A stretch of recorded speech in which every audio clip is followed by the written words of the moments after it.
स्वागत है आपका निचल पर एक बार फिर से आपके सामने मौजूद है, जहां पर चलेंगे सबसे पहले और बड़ी खबर में आपको बताएंगे भारत जोड़ो यात्रा के बीते दिन किस तरीके से चलता रहा। एक बार फिर से बड़ा अभियान बताएंगे आपको क्या है पूरी खबर दोस्तों। और भाजपाइयों ने राहुल गांधी के इंतजार में घंटों बिता दिया, जिसके बाद राहुल गांधी जैसे ही पहुंचे उन्होंने किया कुछ ऐसा कि सोशल मीडिया पर वीडियो होने लगा दोस्तों वायरल। बताएंगे क्या है अपडेट। इसी के साथ में सबसे बड़े न्यूज एजेंसी की तरफ से भी हिमाचल प्रदेश के अंदर कांग्रेस पार्टी की सरकार बनाने का दावा किया गया है दोस्तों। बताएंगे आपको ताजा एग्जिट पोल में किस तरीके के दावे किए गए हैं। और इसी के साथ में गुजरात के अंदर होने वाला है बड़ा खेला, क्योंकि दूसरे चरण के चुनाव में कुछ ऐसे आंकड़े निकलकर सामने आए हैं दोस्तों कि जिसके बाद एग्जिट पोल और अंतिम नतीजे के अंदर होने वाला है कुछ बड़ा खेला। बताएंगे आपको क्या कहते हैं समीकरण। इसी के साथ में इलेक्शन कमीशन ऑफ इंडिया में औपचारिक तौर पर कांग्रेस पार्टी ने प्रधानमंत्री मोदी की शिकायत दर्ज कराई है दोस्तों। और इसी के साथ में कर्नाटका और महाराष्ट्र के बीच में बेलगावी का मुद्दा और ज्यादा बड़ा हो गया है दोस्तों। जबरदस्त तरीके से तोड़फोड़ की जा रही है, पथराव तक किया गया है। बताएंगे इसके बारे में पूरी अपडेट एक एक करके चलेंगे सभी बड़ी खबरों की तरफ। लेकिन उससे पहले अगर आप भी मानते हैं कि गुजरात के अंदर बड़ा खेला होने वाला है और हिमाचल प्रदेश परिवर्तन कर चुका है, तो इस वीडियो को लाइक करके लाल बटन दबाकर चैनल को सब्सक्राइब करके घंटे दबाकर कमेंट बॉक्स में जय हिंद जय भारत जरूर लिखेगा दोस्तों। चलते हैं सबसे पहले और बड़ी खबर की तरफ, जहाँ पर राजस्थान में राहुल गांधी की भारत जोड़ो यात्रा बीते दिन झालावाड़ क्षेत्र से कोटा जिले में पहुंच गई है दोस्तों। आपको बता दें कि इस दौरान पद यात्रा में राहुल गांधी जैसे ही आगे निकल रहे थे, वैसे ही राहुल गांधी ने देखा कि भाजपा का कार्यालय है। और बड़ी बात यह है कि सुबह 6 बजे इतनी ठंड में बीजेपी के कार्यकर्ता राहुल गांधी की भारत जोड़ो यात्रा का दृश्य देखने के लिए छतों पर खड़े थे दोस्तों। बड़ी संख्या में बीजेपी के कार्यकर्ता राहुल गांधी की पद यात्रा देख रहे थे। और जैसे ही राहुल गांधी की नजर बीजेपी के दफ्तर की तरफ गई, वैसे ही भारतीय जनता पार्टी के कार्यकर्ताओं का अभिवादन स्वीकार करते हुए राहुल गांधी ने हाथ हिलाया और उनको फ्लाइंग किस तक देकर उनका अभिवादन स्वीकार किया है। जिसके बाद ये वीडियो काफी ज्यादा सोशल मीडिया पर चर्चा का विषय बना हुआ है। आपको बता दें कि कांग्रेस पार्टी के पूर्व उप मुख्यमंत्री सचिन पायलट और मुख्यमंत्री अशोक गहलोत के साथ साथ कांग्रेस पार्टी प्रदेश अध्यक्ष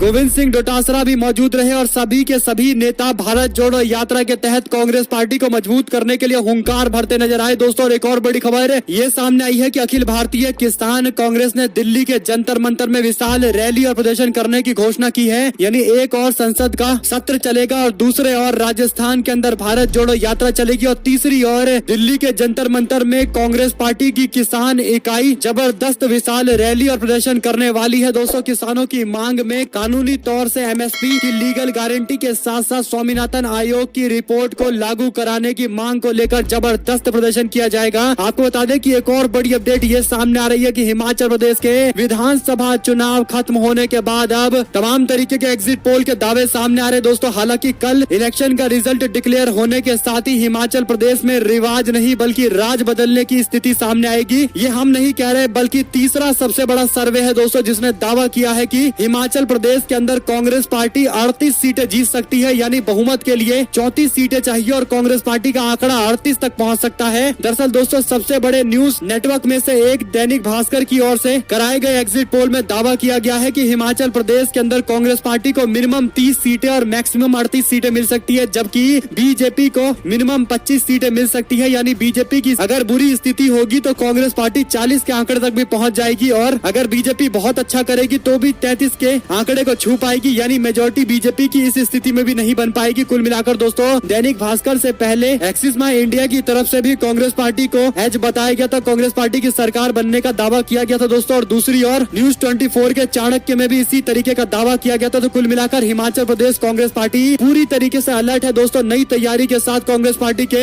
हिमाचल प्रदेश के उपाध्यक्ष ने दावा किया है कि बीजेपी के लोग एक दिन और खुश हो ले, अगले दिन बीजेपी के लोगों को पता चल जाएगा कि उनकी स्थिति क्या है। कांग्रेस पार्टी कम से कम 44 सीटें हिमाचल प्रदेश में जीतेगी। कांग्रेस पार्टी के उपाध्यक्ष ने स्पष्ट कर दिया है कि हिमाचल प्रदेश कभी भी टूटा फूटा मैंडेट नहीं देता, जब भी देता है एक तरफा देता है, सरकार चलाने लायक देता है। और इसीलिए इस बार के चुनाव में रिवाज वही रहेगा, राज बदलेगा और 44 से ज्यादा सीटें कांग्रेस पार्टी जीतकर प्रचंड बहुमत की सरकार बनाएगी। वहीं पर दोस्तों हिमाचल प्रदेश के अंदर कांग्रेस पार्टी की जीत का भरोसा मिलते ही कांग्रेस पार्टी के दोनों नेता भूपेश पटेल और भूपेंद्र सिंह हुड्डा शिमला पहुंच गए हैं। कल इलेक्शन के वोट गिने जाएंगे दोस्तों और उससे पहले दोनों नेता राज्य के अंदर सारे नेताओं के साथ बैठक करेंगे और यहाँ तक कि निर्दलीय लोगों को भी साथ में लाने का पूरा प्रयास करेंगे। कुल मिलाकर कांग्रेस पार्टी ने सरकार बनाने के अभियान को तेज कर दिया है और मुख्यमंत्री छत्तीसगढ़ को हिमाचल प्रदेश भेजा गया है, जबकि हरियाणा के पूर्व मुख्यमंत्री भूपेंद्र हुड्डा भी पहुंच रहे हैं। दोनों के दोनों एक्सपीरियंस नेता है। साथ साथ आपको बता दें कि हिमाचल प्रदेश के अंदर ज्योतिषाचार्य शशि पाल बोले कहा देवभूमि के अंदर सत्ता परिवर्तन का माहौल है। मौजूदा सरकार के खिलाफ जबरदस्त योग बन रहा है। साथ साथ दोस्तों गुजरात के चुनाव को लेकर जो बड़े बड़े दावे किए जा रहे हैं, जो सीटों के आंकड़े दिए जा रहे हैं, ये सारे आंकड़े फेल हो सकते हैं, क्योंकि दूसरे चरण के चुनाव के अंदर भी इस तरीके की वोटिंग हुई है जो बड़े बड़े पॉलिटिकल पंडितों के भी होश उड़ा रही है। दोस्तों दरअसल दूसरे चरण के चुनाव के दौरान 14 जिलों के 93 सीटों पर 60% वोट भी नहीं पड़ा, यानी मात्र 59%, उससे थोड़ा सा ज्यादा पड़ा है, 59 पॉइंट समथिंग वोटिंग परसेंटेज रहा है। इलेक्शन कमीशन ऑफ इंडिया की ओर से पूरा डेटा जारी कर दिया गया है। आपको बता दें कि 2017 के चुनाव में इन सीटों पर तकरीबन 70% वोटिंग हुई थी दोस्तों, और इस बार ये आंकड़ा 60% भी बमुश्किल पहुंच पा रहा है, यानी 10% कम वोट पड़े हैं दोस्तों। और ऐसे में जैसे ही 6 बजे उसके बाद अचानक से सारे एग्जिट पोल के नतीजे सामने दे दिए गए, लेकिन एक भी एक्सपर्ट ये नहीं बता पाया कि आखिर ये 10% वोट किसका कम हुआ है, शहरी इलाकों के अंदर ये 10% वोट क्यों कम पड़े हैं, किस पार्टी को इससे नुकसान होगा। दोस्तों दरअसल एग्जिट पोल जल्दी दिखाने के चक्कर में सारे के सारे एग्जिट पोल वालों ने जल्दी जल्दी दिखा दिए, लेकिन कोई भी इस फैक्ट को नहीं पकड़ पाया कि 10% कम वोटिंग हुई है। ये अपने आप में बड़े बड़े चुनावों को ध्वस्त करने के लिए आंकड़े काफी है। और देखते हैं कल आने वाले अंतिम रिजल्ट के अंदर क्या कुछ आंकड़े निकल कर सामने आते हैं। आप लोग इस पर क्या राय देना चाहेंगे, लिखकर जरूर बताएगा। चलते हैं एक और बड़ी खबर की तरफ, जहां पर प्रधानमंत्री नरेंद्र मोदी दूसरे चरण के चुनाव के दौरान हाथ हिलाकर लोगों का अभिवादन स्वीकार कर रहे थे। और दोस्तों एक तरीके का रोड शो प्रधानमंत्री मोदी चुनाव के दिन कर रहे थे, और कांग्रेस पार्टी ने इस मामले पर औपचारिक तौर पर इलेक्शन कमीशन ऑफ इंडिया में शिकायत दर्ज करवा दी है। इंडियन एक्सप्रेस की रिपोर्ट के मुताबिक गुजरात कांग्रेस इकाई के लॉ सेल के अध्यक्ष योगेश रवानी ने इसको लेकर शिकायत की। उन्होंने आरोप लगाया है कि रोड शो के दौरान प्रधानमंत्री नरेंद्र मोदी बीजेपी का झंडा लेकर भगवा दुपट्टा पहने हुए थे। वोट डालते समय वो मतदान केंद्र से 500-600 मीटर की दूरी पर अपनी गाड़ी से उतर लिए और आसपास इकट्ठा लोगों का अभिवादन स्वीकार करने लगे। ये साफ तौर पर चुनाव आयोग के द्वारा जारी किए गए आचार संहिता का उल्लंघन है। कांग्रेस पार्टी के नेता ने इस मामले पर चुनाव अधिकारी पी भारती से मुलाकात करके शिकायत सौंप दी है। दोस्तों उन्होंने कहा था कि चुनाव आयोग ने हमें आश्वासन दिया है कि इस मुद्दे पर गौर करेंगे, लेकिन आपको याद होगा कि 2017 के चुनाव में भी प्रधानमंत्री मोदी पोलिंग बूथ से बमुश्किल 100 कदम की दूरी पर थे दोस्तों, और अपना इलेक्शन का सिंबल दिखा रहे थे, जिस पर काफी विवाद भी खड़ा हो गया था। और एक और बड़ी अपडेट ये है कि सीमा विवाद उग्र होता जा रहा है। कर्नाटका के बेलगावी में महाराष्ट्र के ट्रकों को रोका गया, इस पर पथराव किया गया है। मामला काफी ज्यादा बड़ा हो गया दोस्तों। बागेवाड़ी के कर्नाटका रक्षक वेदिका के कार्यकर्ताओं ने उन ट्रकों को रोका जिस पर महाराष्ट्र की नंबर वाली प्लेट लगी हुई थी। एक ट्रक पर पथराव भी किया गया है। कार्यकर्ताओं ने हाईवे पर धरना प्रदर्शन भी दिया। इस दौरान पुलिस ने कुछ लोगों को हिरासत में लिया है। आपको बता दें कि कर्नाटका व महाराष्ट्र के बीच में सीमा विवाद उग्र रूप लेता जा रहा है। मंगलवार को कर्नाटका के बेलगावी के बागेवाड़ी में प्रदर्शन को लेकर जबरदस्त झड़प देखने को मिली है। आपको बता दें कि कर्नाटका रक्षण वेदिके के कार्यकर्ताओं ने महाराष्ट्र के ट्रक पर पथराव किया है। इस मामले में पुलिस ने कार्यकर्ताओं को हिरासत में लिया है। उधर तनाव की आशंका के चलते महाराष्ट्र के 2 मंत्रियों ने अपना बेलगावी का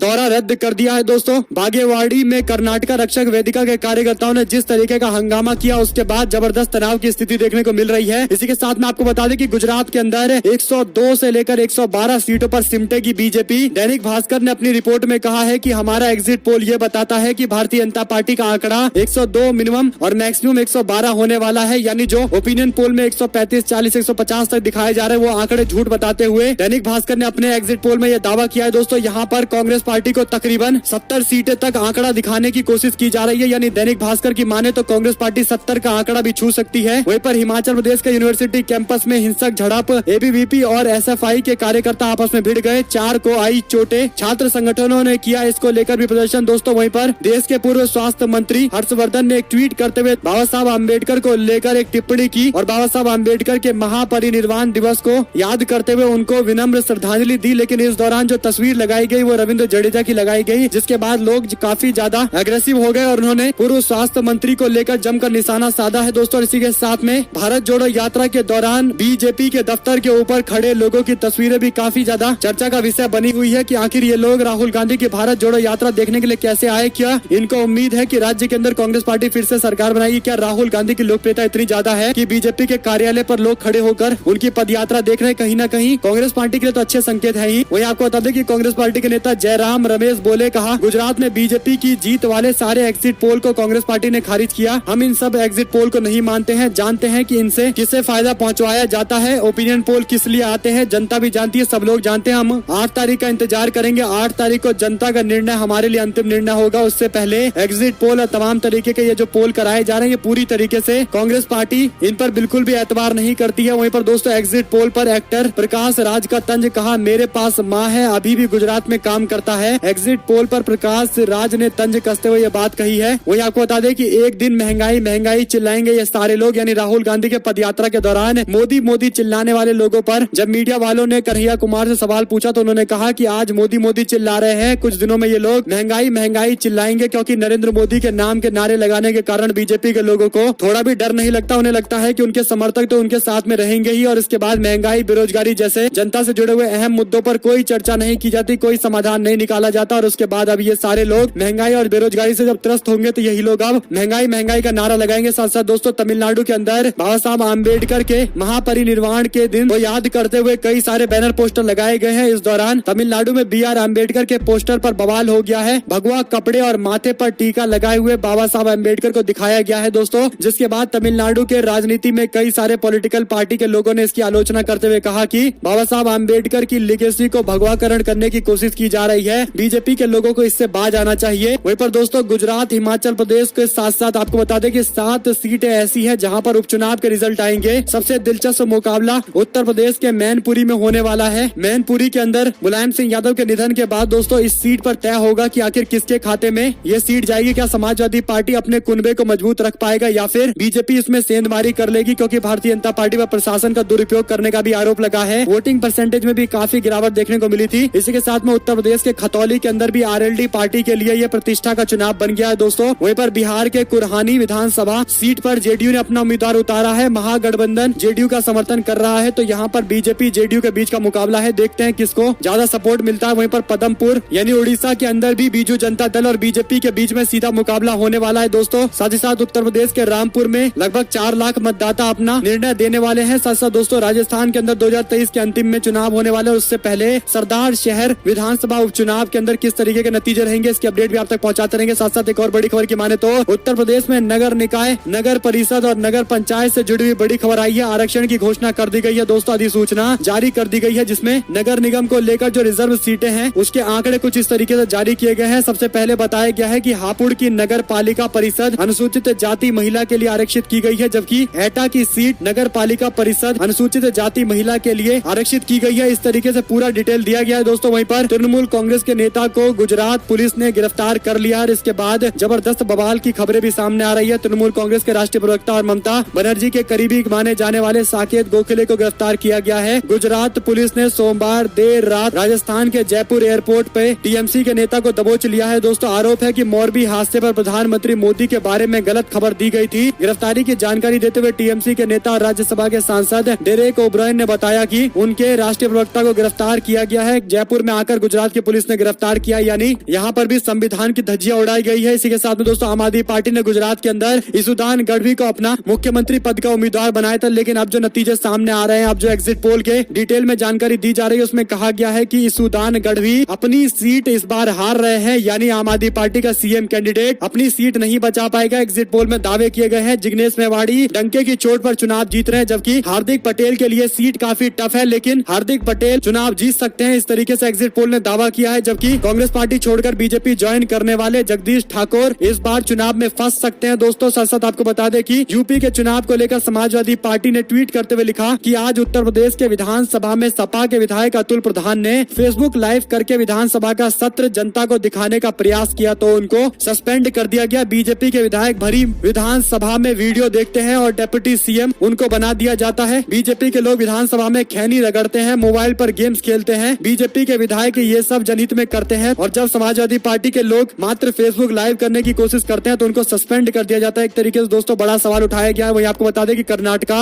महाराष्ट्र सीमा विवाद पर बेलगावी में हिंसा, कन्नड़ कार्यकर्ताओं ने जमकर काटा बवाल, पुलिस पर भी पथराव किया गया है। कन्नड़ नेता नारायण गौड़ा ने कहा कि यह एक दिन का आंदोलन नहीं है, सरकार हमारे भावनाओं को दबाने की कोशिश कर रही है, पुलिस बल का इस्तेमाल कर रही है, लेकिन ऐसा नहीं होगा। साथ आपको बता दें कि परेश रावल की बड़ी मुश्किलें, बंगालियों पर की गई टिप्पणी के मामले पर कोलकाता पुलिस ने पहले एफआईआर दर्ज की थी और उसके बाद दोस्तों अब परेश रावल को कहा गया है कि आप बंगाल पहुंचिए और रिपोर्ट करिए और बताइए कि आखिर आपने कौन सा बयान दिया था। आप अपनी बातें सामने रखिए, क्योंकि एफआईआर दर्ज किया गया है दोस्तों। इस मामले पर अब 12 दिसंबर तक का टाइम दिया गया है। देखते परेश रावल बंगाल पहुंचते या नहीं पहुंचते, या फिर बंगाल पुलिस कोई और कार्रवाई करती है। इसी के साथ में भगवंत मान की सरकार को लेकर दोस्तों बड़े गंभीर सवाल खड़े हुए हैं। गुजरात के चुनाव में आम आदमी पार्टी के लोगों ने पैसा पानी पानी की तरह बहाया। और बड़ी बात ये रही कि पंजाब में जहां पर आम आदमी पार्टी की सरकार मात्र 6-7 महीने पहले बनी है, वहां के जनता के पैसे का इस्तेमाल दिल्ली के तथाकथित मॉडल को दिखाने के लिए गुजरात में किया गया। दोस्तों, तमाम तरीके के सोशल मीडिया प्लेटफॉर्म और टीवी चैनल पर दिल्ली मॉडल के नाम पर जबरदस्त प्रचार किए गए और अब इसको लेकर आंकड़े जारी किए गए हैं। आपको बता दें कि आंकड़ों में बताया गया है कि गुजरात के अंदर पंजाब सरकार ने प्रचार में 14 करोड़ रुपए खर्च कर डाले। यानी दोस्तों, प्रचार मात्र गुजरात में किया गया, पंजाब के पैसे गुजरात में पूरी तरीके से उड़ाए गए। और बड़ी बात यह रही कि पंजाब सरकार का प्रचार होता तो एक टाइम थोड़ा लॉजिकल भी होता, लेकिन दिल्ली की आम आदमी पार्टी सरकार का मॉडल बताकर पंजाब की सरकार प्रचार दे रही है, तो आप लोग समझ सकते हैं कि खुला लूट चल रहा है पंजाब के अंदर, खासकर एडवर्टाइजमेंट के नाम पर। और जितने भी ये मीडिया वाले हैं, सभी के पास ये पैसे गए होंगे। तो आप लोग जानते हैं कि किस तरीके से आम आदमी पार्टी को गुजरात में जीतती हुई पार्टी बताया जाता, कहा जाता कि ये तो एक तरफा चुनाव जीत जाएगी। यानी पैसा मिलने के बाद गोदी मीडिया के लोग परसेप्शन बनाने में बिल्कुल पीछे नहीं हटते दोस्तों। और आम आदमी पार्टी की पंजाब सरकार ने जिस तरीके की हरकतें की है, कहीं ना कहीं पंजाब के अंदर विपक्ष को बड़ा मौका दिया गया है। पंजाब की जनता को भी अब कहीं ना कहीं आम आदमी पार्टी की सरकार से सवाल जरूर पूछना चाहिए दोस्तों। वहीं पर लालू यादव की बेटी ने किया कुछ ऐसा कि अब सारे लोग उनकी तारीफ कर रहे हैं दोस्तों। दरअसल लालू यादव की बेटी रोहिणी यादव ने अपना किडनी अपने पिता लालू यादव को दिया दोस्तों, और लालू यादव का ऑपरेशन भी हो गया। तो अब जो खबर आई है वो पूरी तरीके से स्वस्थ है। उन्होंने वीडियो जारी करते हुए भी जानकारी दी है कि उनको अच्छा फील हो रहा है, वो अच्छा स्वस्थ हो गए हैं। और दोस्तों, लालू यादव की बेटी रोहिणी आचार्य की भी जमकर तारीफ हो रही है। आप लोग कमेंट बॉक्स में लिखकर जरूर बताएगा और थैंक यू रोहिणी आचार्य जरूर लिखेगा दोस्तों, क्योंकि उन्होंने जो सेक्रीफाई किया है, जिसके कारण कहीं ना कहीं बिहार की जनता को लालू यादव की और ज्यादा सेवाएं कई सालों तक मिलती रहेंगी। और कहीं ना कहीं एक बार फिर से अपने पुराने अंदाज में लालू यादव लौटेंगे। इसी तरीके से लोग अपने नेता का इंतजार कर रहे हैं। आप लोग कमेंट बॉक्स में अपनी राय जरूर लिखकर बताएगा दोस्तों। एक और बड़ी खबर ये है कि भारत को आर्थिक मोर्चे पर झटका लगा है, जीडीपी में गिरावट की आशंका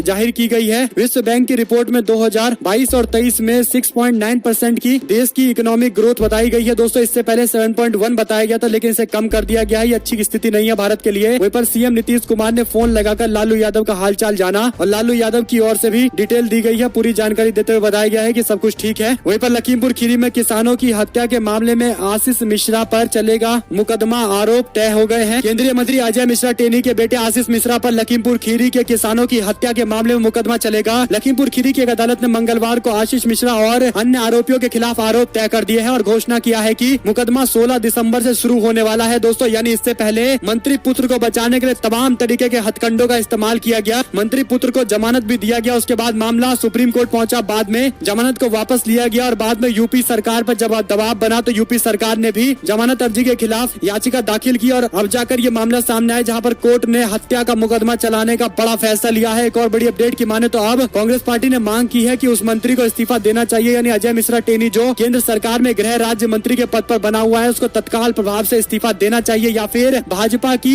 सरकार को तुरंत इस्तीफा लेना चाहिए। नरेंद्र मोदी और अमित शाह को यह सुनिश्चित करना चाहिए कि इतने गंभीर मामले में जिसका बेटा आरोपित हो वो इतने बड़े पद पर नहीं रह सकता दोस्तों। कहीं ना कहीं गृह राज्य मंत्री के तौर पर काम करने से हो सकता है कि पुलिस प्रशासन के लोगों को भी इन्फ्लुएंस करने की कोशिश की जाए और इसीलिए जरूरी है कि मंत्री अपने पद से इस्तीफा दे। इसी के साथ में गुजरात के उत्तर और मध्य इलाकों के अंदर कई गाँव के लोगों ने मतदान का बहिष्कार किया है दोस्तों। आपको बता दें कि गुजरात के दूसरे चरण के चुनाव के दौरान 5200 मतदाताओं ने स्थायी मुद्दे को लेकर मतदान नहीं किया। खेड़ा जिले के उंगेला गांव में करीब 1400 मुस्लिम मतदाताओं ने भी वोट नहीं किया है, जो कहीं न कहीं विपक्ष के लिए झटका है। इसी के साथ में राष्ट्रीय जनता दल की ओर से जानकारी देते हुए कहा गया है कि लालू यादव की सेहत के बारे में जानकारी लेने के लिए प्रधानमंत्री मोदी ने बिहार के उप मुख्यमंत्री तेजस्वी यादव से फोन पर बात की है, जो अभी सिंगापुर में है और लालू यादव की सर्जरी के दौरान उनके साथ में मौजूद है। किडनी ट्रांसप्लांटेशन ऑपरेशन के उपरांत स्वास्थ्य लाभ संबंधित जानकारी प्राप्त की गई है दोस्तों। आपको बता दें कि सिंगापुर के स्थित भारतीय दूतावास के अधिकारियों ने भी उप मुख्यमंत्री श्री तेजस्वी यादव से मुलाकात करते हुए उन्हें बुक भेंट करते हुए पूर्व केंद्रीय मंत्री लालू यादव के स्वास्थ्य के बारे में जानकारी ली है। इसी के साथ में बीजेपी के नेता राजवर्धन राठौर का आरोप, कहा भारत जोड़ो यात्रा में शामिल हो रहे हैं एंटी हिंदू, करोड़ों रुपए खर्च किए जा रहे हैं राहुल गांधी की छवि चमकाने को लेकर। दरअसल दोस्तों राजवर्धन सिंह राठौर जो विपक्ष की भूमिका में अपनी स्थिति को मजबूत दिखाना चाहते हैं, लेकिन हकीकत यह है कि राजस्थान के अंदर भारतीय जनता पार्टी में इतनी ज्यादा गुटबाजी है कि राजवर्धन सिंह राठौर एक नए गुट के नेता दिखाई देते हैं। और हालांकि उनकी ओर से जो आरोप लगाए गए हैं उन आरोप पर कांग्रेस पार्टी क्या जवाब देगी, आप तक लगातार अपडेट पहुंचाते रहेंगे। वहीं पर केंद्र सरकार ने बुलाई सर्वदलीय बैठक, सिटीजनशिप अमेंडमेंट एक्ट के मामले को लेकर भी सुप्रीम कोर्ट में सुनवाई। सिटीजनशिप अमेंडमेंट एक्ट की संवैधानिक वैधता को चुनौती देने वाली याचिका पर बीते दिन मंगलवार को सुप्रीम कोर्ट में सुनवाई हुई। इससे पहले इस मामले पर सुप्रीम कोर्ट ने 2 नोडल वकील नियुक्त किए थे। इसके साथ ही शीर्ष अदालत ने असम और त्रिपुरा सरकार को 2 हफ्ते के भीतर जवाब दाखिल करने के लिए कहा था। दोस्तों अब देखते हैं इस मामले पर आगे कोर्ट क्या तारीख देती देता है या फिर इसकी सुनवाई जल्द की जाएगी, अंतिम तारीख सामने आएगी या फिर कॉन्स्टिट्यूशनल बेंच बिठाया जाएगा। जो भी अपडेट आती रहेगी आप तक लगातार पहुंचाते रहेंगे। इसके साथ में रामपुर के अंदर 26 साल में सबसे कम वोट डाला गया है दोस्तों, जो समाजवादी पार्टी के लिए चिंता का विषय है। आपको बता दें कि खतौली विधानसभा